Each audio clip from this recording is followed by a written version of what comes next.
সব থেকে secret place. তো সিক্রেট প্লেসের জন্য অবশ্যই ফ্যাক্টরির উপরে গিয়ে গোলালের উপরে উঠলাম এন্ড ওই পারে আসলাম। এটাই হচ্ছে দুনিয়ার সব থেকে সিক্রেট প্লেস। এখানে কেউ আমার জার্নিটা শুরু হয় 2020 সালের ডিসেম্বরের 13 তারিখ থেকে, যখন আমি ইউটিউবে আসল টিপস অ্যান্ড ট্রিক্স এর ভিডিও আপলোড করতাম, কিন্তু তখন কোনো ভিউজ আসতো না। টিপস অ্যান্ড ট্রিক্স দিতে দিতে হঠাৎ একদিন আমার সাথে ঘটে যায় উল্টো একটা ঘটনা। ঠিক এই ঘটনার পরেই ভিডিওর লাস্টে আমি একটা ফানি মিউজিক লাগাই পাবলিশ করে দিই। তখনই ইউটিউবে আমার ভিডিওটা হয়ে যায় ভাইরাল। তারপরেই রাতারাতি হুড় করে সাবস্ক্রাইবার বাড়তে থাকে। দেখতে দেখতে কয়েকদিনের ভিতরে আমার চ্যানেলে 1 লক্ষ সাবস্ক্রাইবার কমপ্লিট হয়ে যায়। আমার ভালো থাকা অন্য কারো হয়তো ভালো না লাগার কারণ হয়ে দাঁড়ায়, যার কারণে কিছু লোক মিলে প্ল্যান প্রোগ্রাম করে আমাকে ফেক স্ট্রাইক দিয়ে আমার চ্যানেলকে নষ্ট করে দেয়। ইউটিউবের কাছে অনেক রিকোয়েস্ট করার পরেও আমি আমার চ্যানেলটা ফেরত পাই না। ঠিক তার 28 দিন পরে আমি নতুন ইউটিউব চ্যানেল ওপেন করি এবং পুরো গেমিং কমিউনিটিতে একটা রেকর্ডের সৃষ্টি করি। মাত্র 24 ঘন্টায় 2,12,000 সাবস্ক্রাইবার হয়ে যায় আমার। এটার জন্য আমি অবশ্যই আপনাদের কাছে কৃতজ্ঞ। দেখতে দেখতেই 5 লক্ষ সাবস্ক্রাইবার, তারপর 1 মিলিয়ন, তারপর 2 মিলিয়ন, এখন প্রায় 3 মিলিয়নের সন্নিকটে। এই জার্নির শুরু থেকে এই পর্যন্ত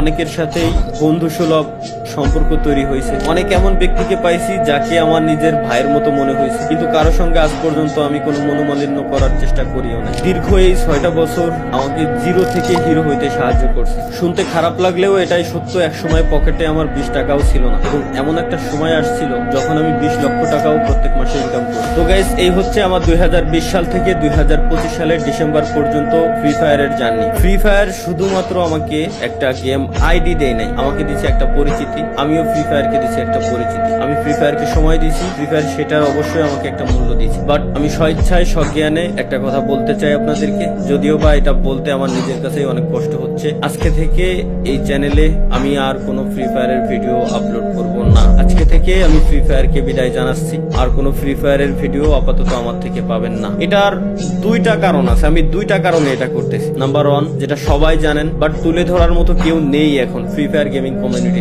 যদিও বা আমি এখন বর্তমানে ফ্রি ফায়ারের কোনো ক্রিয়েটর না, আমি অ্যাজ এ ইন্ডিভিজুয়াল গেমার হিসেবে বলতেছি, গেমের ভিতরে প্রচুর পরিমাণে হ্যাকার, যেটা আপনারা শুনতে শুনতে বিরক্ত, এবং আমি নিজেও বিরক্ত। আপনারা সাধারণ একটা জিনিস শুধুমাত্র ভাবেন, ভাই এই গেমটা আসছে 1 বছর 2 বছর না, বা 3 বছর 4 বছরও না, 8-9 বছরের বেশি হয়ে গেছে এই গেমটা চলে আসছে। এখনো পর্যন্ত এই হ্যাকারদের উপরে কোনো স্টেপই নিতে পারলাম। আমি যদি একই সাথে কম্পিট করি পাবজি ফ্রি ফায়ার দুইটাই অলওয়েজ কম্পিটিশনে থাকে, কে কার আগে যাবে সবসময়। পাবজিতে এই হ্যাকার নিয়ে অনেক আগে থেকে তারা স্টেপ নিয়ে নিয়েছে। ইভেন পিসি প্লেয়ার যারা আছে পাবজি, পিসিতেও তারা হ্যাক ইউজ করতে পারে না। বাট ফ্রি ফায়ারে কেন এই স্টেপটা নেওয়া হয় না? এই হ্যাকের কোডগুলো সেল করে কারা, বলতে পারবেন আমাকে? যাই হোক ভাই, এগুলো দেখতে দেখতে বলতে বলতে বিরক্ত। এর ভিতরে দোষ আসলে এই হ্যাকারটা প্রমোট করছি আমরাই দিন শেষে, সত্যি যেটা বলতে হবে ভাই। কেন? কারণ আমার ম্যাচে কোনো হ্যাকার বললে আমি উল্টাপাল্টা রিয়াকশন দিয়ে ভিডিও ছাড়তাম যে জাদুকর আছে, এ আসছে, ও আসছে। দিন শেষে ওইসব হ্যাকাররাই প্রমোট পাইতো। এখন তো ওপেনে ইউটিউবে বিভিন্ন হ্যাকাররা আসলে হ্যাক নিয়ে গেম টেম খেলে, লাইভ স্ট্রিম করে, তাদের চ্যানেলে লাখ লাখ সাবস্ক্রাইবার বানায় নিস। তো আসলে এগুলোর উপরে স্টেপ নেওয়া হয় না। এটা আমি গেরিনার অফিসিয়াল মডারেটরের সাথেও আমি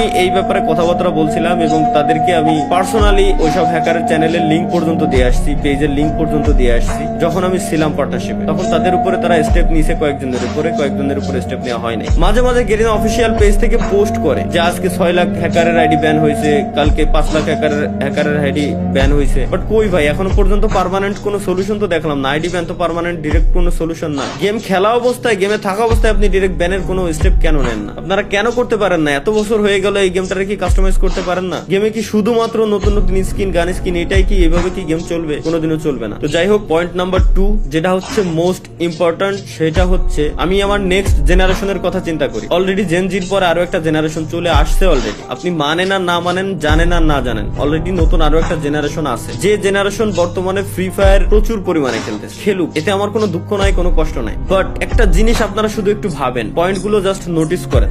এই নতুন জেনারেশন গেমের ভিতরে আসতেছে, ই স্পোর্টস তারা খেলবে, একজন ই স্পোর্টস এর প্লেয়ার হবে, তারা দেশের নাম উজ্জ্বল করার জন্য বাইরের কান্ট্রিতে তারা যাবে, এই আশা নিয়ে তারা যখন গেমের ভিতরে ঢুকতেছে। গেরিনা তো এইভাবেই গেমটাকে বর্তমানে প্রমোট করতেছে, তাই না, যে স্পোর্টস এর দিক দিয়ে। তো এই আশা নিয়ে একজন প্লেয়ার যখন গেমের ভিতরে আসবে, নতুন একজন প্লেয়ার গেম খেলা শুরু করবে, তখন তার পাশাপাশি তার যে অপোনেন্ট থাকবে, যে এনিমিগুলা থাকবে, এনিমিগুলা গেমের ভিতরে গান স্কিন পারচেস করছে, গান স্কিনের এক্সট্রা অ্যাবিলিটি অ্যাবিলিটি আছে, গাড়ির এক্সট্রা অ্যাবিলিটি আছে, প্রত্যেকটা জিনিসের এক্সট্রা অ্যাবিলিটি আছে। ওই অ্যাবিলিটি ইউজ করে যখন ওই প্লেয়ারটাকে মারবে তখন ওই প্লেয়ারের মাথায়ও সেম জিনিসটা কাজ করবে, কারণ তারা ছোট, যারা নতুন জেনারেশন আসছে তারা ছোট। তাদের মাথায় একটা থটই আসবে যে তাইলে আমিও গান স্কিন কিনবো, নাইলে আমি তো ওরে মারতে পারতেছি না। এতে করে জোর করে তাকে গান স্কিন কেনানো হচ্ছে, জোর করে তাকে টপ আপ করানো হচ্ছে। সে স্বেচ্ছায় করতেছে না, জোর করে তাকে করানো হচ্ছে। এটা আপনাকে মানতেই হবে, 100% আমি বলবো আপনাকে মানতেই হবে যে এমনটা হচ্ছে, দিনকে দিন হইতেই আছে। পে টু উইন গেম হয়ে যাচ্ছে টোটালি। তো এই ব্যাপারে আপনি যদি এখনই পদক্ষেপ না নেন, আপনি যদি এখনই স্টেপ না নেন,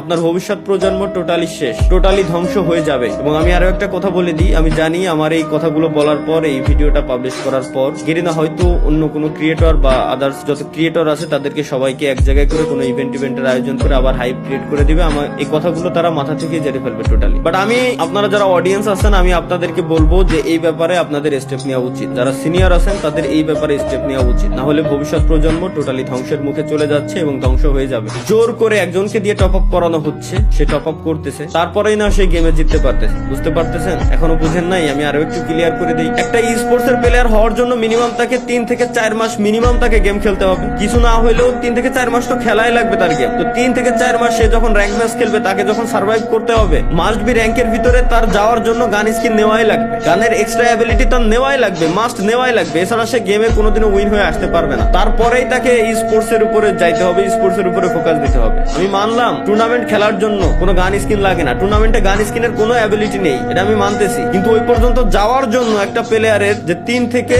3 বছর পর্যন্ত সার্ভাইভ করা লাগে, ওই 3 থেকে 3 বছর পর্যন্ত আপনাকে কত টাকা খরচ করতে হচ্ছে, এটা কি আপনার মাথায় আসতেছে? এটা কি আপনি বুঝতে পারতেছেন? তো আমার মতে এটা বন্ধ করা উচিত। বাংলাদেশ সার্ভার ব্যতীতও আরো অনেকগুলো সার্ভার আছে গেরিনা ফ্রি ফায়ারের ভিতরে, ওইসব সার্ভারে গানের কোনো অ্যাবিলিটি নাই, এক্সট্রা কোনো অ্যাবিলিটি নাই। গানের স্কিন আছে বাট এক্সট্রা কোনো অ্যাবিলিটি নাই। যার মন চায়, যার ভালো লাগবে সে গান স্কিন নেবে, যার মন চায়, যার ভালো লাগবে সে গাড়ির স্কিন নেবে, কারের স্কিন নেবে, বাইকের স্কিন নেবে, কোনো সমস্যা নেই। কিন্তু একজনকে দিয়ে জোর করে কিনায় পে টু উইন বানানোর কোনো মানে হয় না বলে আমি মনে করি। তো দিন শেষে আমাদের সকলেরই আসলে এই ব্যাপারে স্টেপ নেওয়া উচিত, না হলে ভবিষ্যৎ যে প্রজন্ম আসতেছে ওরা ধ্বংসের মুখে ধ্বংস হয়ে যাবে বলে আমি মনে করি। এটা ছিল হচ্ছে আমার দ্বিতীয় পয়েন্ট। আশা করি আপনারা যথেষ্ট বুদ্ধিমান, যথেষ্ট পরিমাণে ভালো বুঝেন, আপনাদেরকে এত বোঝানোর কিছু নেই, আপনারা বুঝে গেছেন যে আমি কি বলতে চাচ্ছি মূলত। এবং হ্যাকার ব্যান করার জন্য ভাই বেশি কিছু লাগে না। ফ্রি ফায়ার ব্যতীত যতগুলো মোবাইলের ব্যাটেল রয়্যাল গেম আছে, প্রত্যেকটা ব্যাটেল রয়্যাল গেমস ইমুলেটরে খেলা যায়। ওই প্রত্যেকটা ব্যাটেল রয়্যাল গেমস ইমুলেটরে খেলার সময় আপনি একবার জাস্ট হ্যাক ইউজ করে দেখেন না, আপনি গেমেই ঢুকতে পারবেন না। গেম খেলা তো দূরে থাক, আর গেমে যদি কোনোভাবে ঢুকেও যান, ইনস্ট্যান্ট ম্যাচের ভিতরে থাকা অবস্থায় আপনার আইডি ব্যান হয়ে যাবে ইমুলেটর সহকারে। তাহলে ফ্রি ফায়ার কেন পারতেছেন? এই হ্যাক গুলো কারা আনতেছে, কারা সেল করতেছে? এই হ্যাকের যে সোর্স কোড গুলো, এই সোর্স কোড গুলো আসতেছে কোথা থেকে? তো যাই হোক ভাই,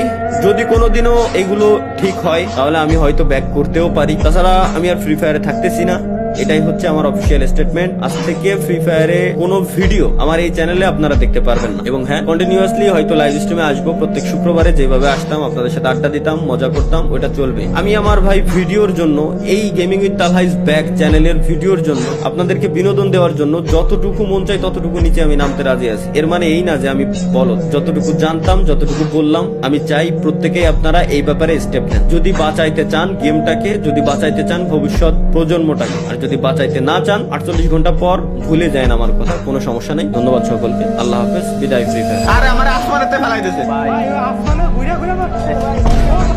আরে ও করলো কি আবার? আল্লাহ আস্তাগফিরুল্লাহ, লা ইলাহা ইল্লাল্লাহ। देख के अरे ये कहाँ से आ गया? ये देखो, खेले CS रैंक नहीं तो फिर बताओ, अब बैन ही नहीं हो रहा है, इसको रिपोर्ट भी किया।